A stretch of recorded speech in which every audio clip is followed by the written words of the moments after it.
Bayangkan sebuah ruangan yang gelap gulita, di mana satu-satunya sumber cahaya hanyalah pantulan pucat dari layar televisi yang mati. Hening. Begitu hening hingga suara detak jam dinding terdengar seperti dentuman palu yang menghujam jantung. Inilah awal dari segalanya. Kita tidak sedang berbicara tentang film horor murahan yang mengandalkan kejut fisik. Tidak. Gertaken datang dengan cara yang lebih licik. Serial thriller psikologis asal Inggris ini merayap masuk ke dalam bawah sadar kalian, menetap di sana, dan perlahan-lahan merobek kewarasan kalian dari dalam. Secara mengejutkan, serial ini tidak membuang waktu untuk menanyakan apa yang terjadi saat detik-detik penculikan berlangsung. Justru, ia menarik kita ke dalam lubang hitam yang lebih dalam. Apa yang terjadi setelah semuanya usai? Bayangkan wajah seorang ibu yang hancur, menatap kursi kosong di meja makan setiap malam, atau seorang ayah yang kehilangan arah hidupnya karena sisa-sisa trauma yang tak kunjung hilang. Inilah fokus utama dari 6 episode yang mencekam ini. Namun, kengerian sebenarnya tidak berhenti di situ. Bayangkan sebuah adegan di mana sang pelaku, sang predator yang seharusnya sudah terkubur oleh hukum, ternyata masih ada di luar sana. Dia tidak menghilang. Dia justru sedang memperhatikan, tertawa di balik bayang-bayang, dan dengan santainya memegang kendali atas alur cerita yang ia ciptakan sendiri. Dia adalah dalang yang menuliskan penderitaan di atas kanvas kehidupan para korbannya. Setiap detiknya terasa menyesakan. Saat kalian berpikir bahwa badai telah berlalu, narasi ini justru memutarbalikkan logika. Tanpa disangka, setiap episode berdurasi 1 jam ini akan menuntut fokus penuh kalian. Ini bukan sekadar serial tentang penculikan. Ini adalah studi tentang kehancuran jiwa dan ketakutan akan seseorang yang selalu selangkah lebih maju dari aparat, dari keluarga, dan dari kebenaran itu sendiri. Bersiaplah, karena mulai 8 Januari 2026 di Paramount Plus, kalian tidak hanya menonton sebuah kisah, kalian akan ikut terjebak dalam jaring laba-laba yang ia buat. Apakah kalian cukup kuat untuk melihat apa yang tersisa ketika harapan telah dicuri? Bayangkan sebuah desa Inggris yang begitu tenang, di mana embun pagi menyapu jalanan berbatu dan setiap tetangga saling melempar senyum hangat. Disinilah Lilian Dabby tumbuh besar bersama kembarannya. Hidup mereka tampak sempurna, nyaris tanpa celah, hingga sebuah bayang-bayang kelam merayap masuk tanpa diundang. Di layar, kita melihat Lilian yang sedang berjalan santai di sebuah gang sempit yang dipenuhi dedaunan musim gugur.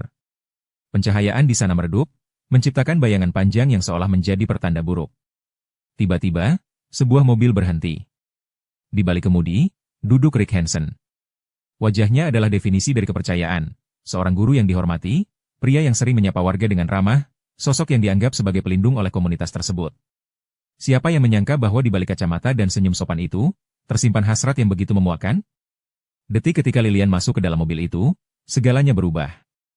Bukan dengan dentuman musik yang memekakan telinga, melainkan dengan keheningan yang mencekam. Perlahan, ilusi tentang kedamaian desa itu hancur berkeping-keping. Rick bukan sekadar penculik biasa, dia adalah predator yang tahu persis bagaimana cara bersembunyi di balik topeng, pria baik. Film ini bukanlah tayangan kriminal yang memacu adrenalin dengan aksi kejar-kejaran cepat. Sebaliknya, ia adalah sebuah pemeriksaan emosional yang sangat berat tentang trauma. Kita diajak masuk ke dalam ruang gelap di mana Lilian harus berjuang untuk bertahan hidup, menghadapi bayang-bayang kontrol yang mencekik. Setiap adegan terasa begitu sesak, seolah napas kita ikut terputus saat melihat Lilian mencoba mencari celah untuk melarikan diri dari jeratan pria yang selama ini ia anggap sebagai figur yang aman. Kalian akan melihat bagaimana trauma itu bekerja, bukan sekadar luka fisik, melainkan bekas luka permanen di jiwa. Tanpa disangka, sang predator ternyata telah merancang segalanya dengan detail yang sistematis, menjebak Lilian dalam labirin keputusasaan. Apakah dia akan mampu keluar, atau justru perlahan terkubur oleh rahasia kelam di desa yang semula ia kira sebagai rumah paling aman di dunia? Bersiaplah, karena kita tidak sedang menonton sekadar film, melainkan menyaksikan bagaimana seorang monster bisa hidup di tengah-tengah kita, disembunyikan oleh topeng kemanusiaan yang paling sempurna. Bayangkan sebuah teror yang tidak datang dari bayang-bayang gelap di ujung gang, melainkan dari senyum ramah tetangga yang sering kamu undang masuk ke dalam rumah. Inilah yang menghancurkan kehidupan Lilian. Hilangnya dia bukan karena diculik orang asing, melainkan oleh seseorang yang dipercaya oleh komunitasnya sendiri. Bayangkan ketegangan di ruang tamu yang temaram, di mana suara detak jam dinding seolah menjadi satu-satunya tanda kehidupan saat polisi menyatakan penyelidikan buntu. Dunia di luar sana memang tetap berputar, orang-orang tertawa, pergi bekerja, dan melanjutkan hidup seolah tidak ada apa-apa. Namun bagi Abby dan sang ibu, Eve, waktu seolah berhenti berputar secara permanen. Mereka terjebak dalam ruang hampa, di mana setiap sudut ruangan di rumah itu hanyalah pengingat akan sosok Lilian yang perlahan terlupakan oleh zaman. Bertahun-tahun berlalu dalam kesunyian yang mencekik. Harapan hampir padam, hingga sebuah keajaiban terjadi di luar nalar. Lilian berhasil meloloskan diri. Namun, kebebasan yang ia impikan ternyata bukanlah sebuah akhir yang bahagia. Saat ia berhasil menapakkan kaki kembali ke rumahnya, Ia justru mendapati sebuah kenyataan yang jauh lebih dingin daripada ruang penyekapan. Dunia yang ia kenal, dunia yang ia mimpikan setiap malam saat berada di dalam kurungan, telah mati dan terkubur oleh waktu.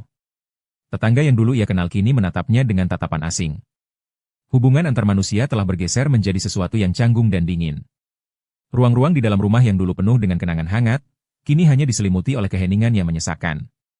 Lilian, Abi, dan Eve mencoba untuk menyatukan kembali kepingan keluarga yang telah hancur berserakan, namun luka batin itu terlalu dalam untuk disembuhkan. Mereka mencoba membangun kembali rumah yang kini terasa seperti asing. Secara mengejutkan, mereka menyadari bahwa meski Lilian telah pulang, sosok yang dulu mereka cintai tidak pernah benar-benar kembali.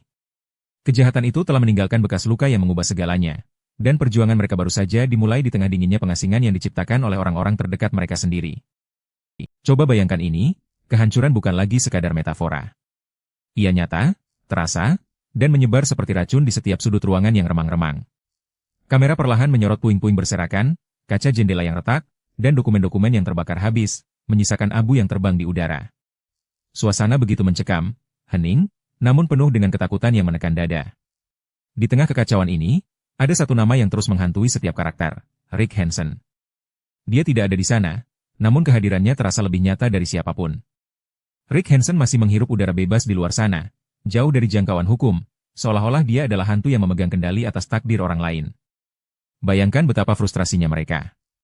Sementara para korban berjuang untuk sekadar bernapas, Rick justru sedang menyusun ulang sejarah.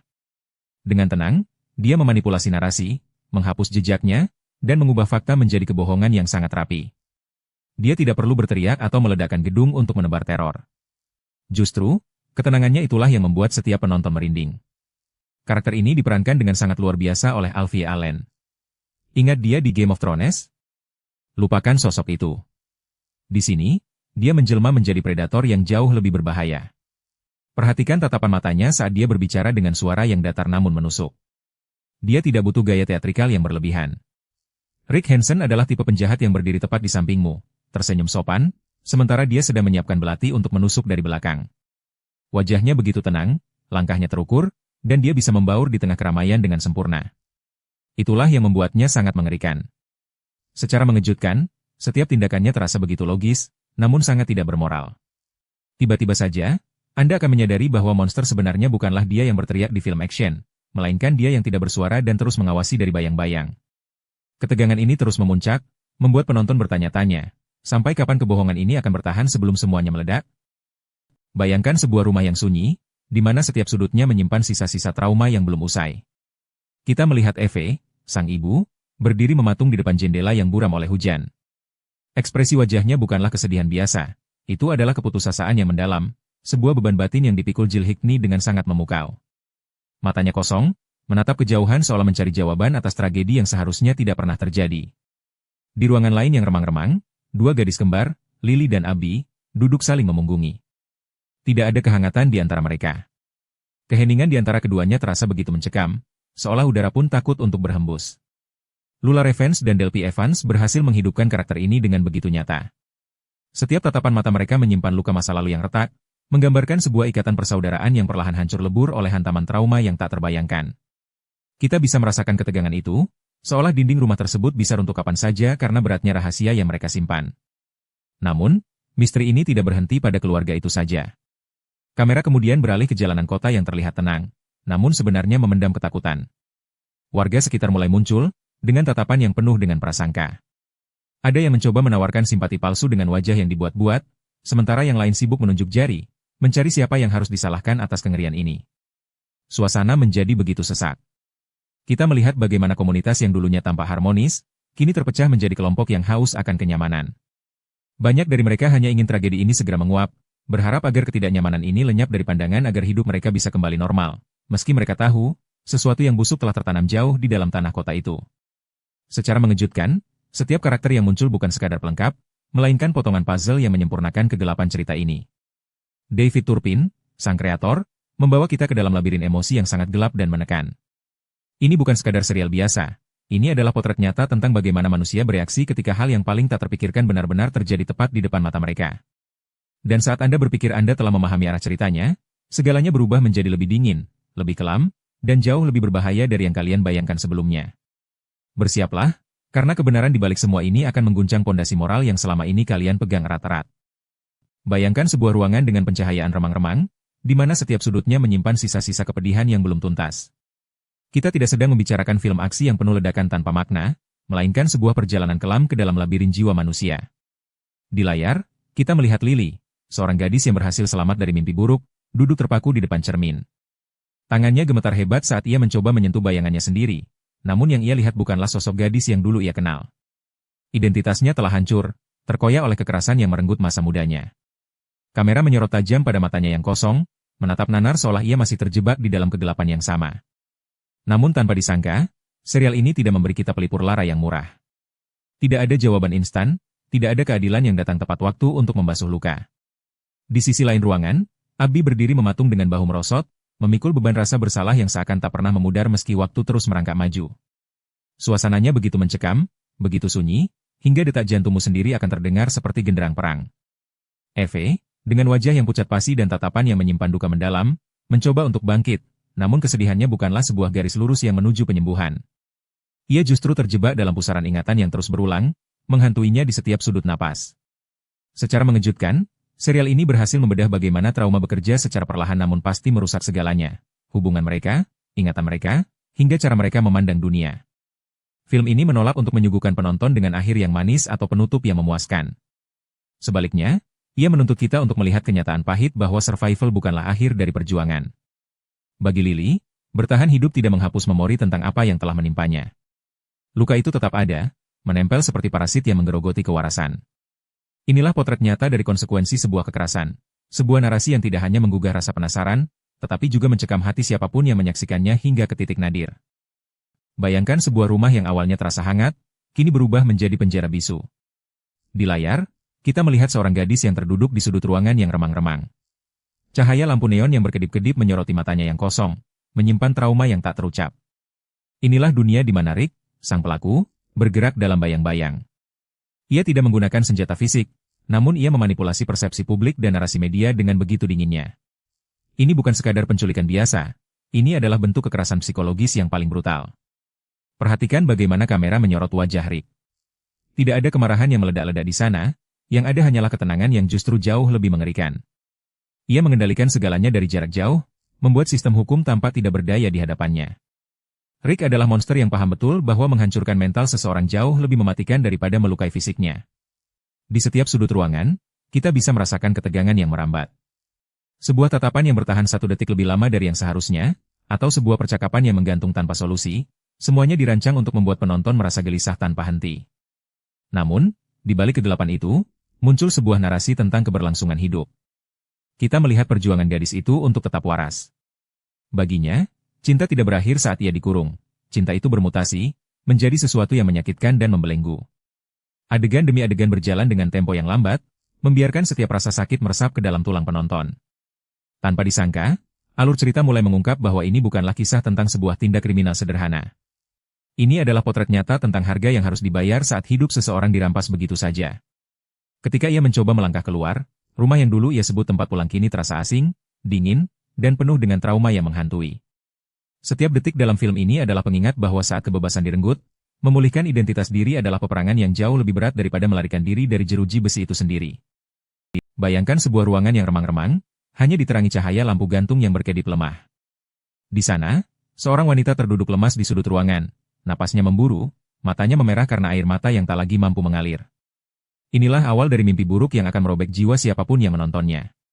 Kita tidak sedang berbicara tentang aksi laga biasa, melainkan sebuah tragedi kelam yang menggali sisi terdalam dari pengkhianatan. Dalam serial yang akan datang berjudul Girl Taken, kita diajak masuk ke dalam labirin psikologis yang jauh lebih mencekam daripada film kriminal manapun.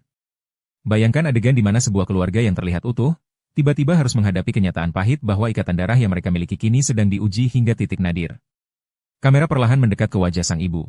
Ekspresinya datar, dingin, seolah jiwanya telah lama mati. Namun di balik itu, ada amarah yang tertahan. Suasana di layar terasa sesak, seolah udara pun enggan berhembus di ruangan itu. Namun tanpa disangka, alurnya tidak mengajak kita menjadi detektif yang mencari pelaku. Sebaliknya, serial ini memaksa kita duduk dalam diam, merasakan setiap inci ketidaknyamanan yang muncul saat menyadari betapa mudahnya sebuah kepercayaan diputarbalikkan menjadi senjata mematikan. Secara mengejutkan, Setiap dialog yang terucap terasa seperti belati yang menusuk ulu hati.